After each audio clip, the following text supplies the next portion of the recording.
अभी आपने, मैं सोच रहा था जब आप कह रहे थे कि दो तीन अलग अलग डिबेट्स हुए थे 1947 में, उससे पहले, और उन्होंने हिंदुस्तान का फाउंडेशन बनाया था।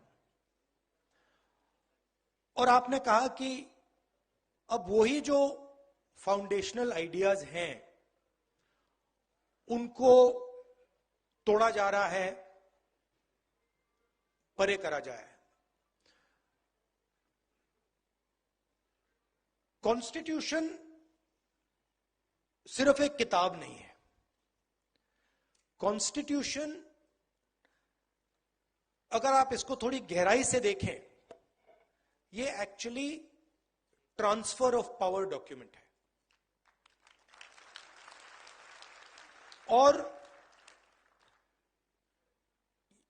ये सिर्फ एक किताब नहीं है, ये एक ट्रांसफर ऑफ पावर की प्रोसेस है जो 1947 में शुरू हुई है। अब एक बात क्लियर है, वो 1947 में भी थी, आज भी है, शायद कल भी होगी, कि अगर आप हिंदुस्तान के पॉपुलेशन को देखें, सर्वे करें, तो आपको पता लगेगा कि तकरीबन 90% पॉपुलेशन दलित, आदिवासी, ओबीसी, माइनॉरिटी। ये फैक्ट है, इसको कॉन्टेस्ट नहीं किया जा सकता।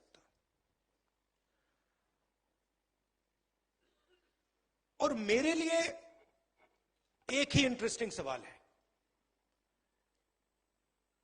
कि अगर हम कॉन्स्टिट्यूशन को पढ़ें और उसमें साफ लिखा है कि हिंदुस्तान के हर व्यक्ति को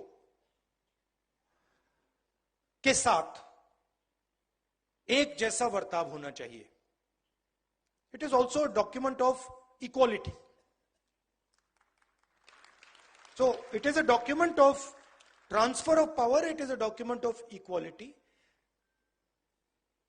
तो मेरे लिए सवाल इंटरेस्टिंग यही है कि भैया 90% के पास कितनी भागीदारी है, यही सवाल है, और कोई सवाल ही नहीं है। क्योंकि अगर 90% का पार्टिसिपेशन है ही नहीं, तो फिर डिबेट का क्या मतलब?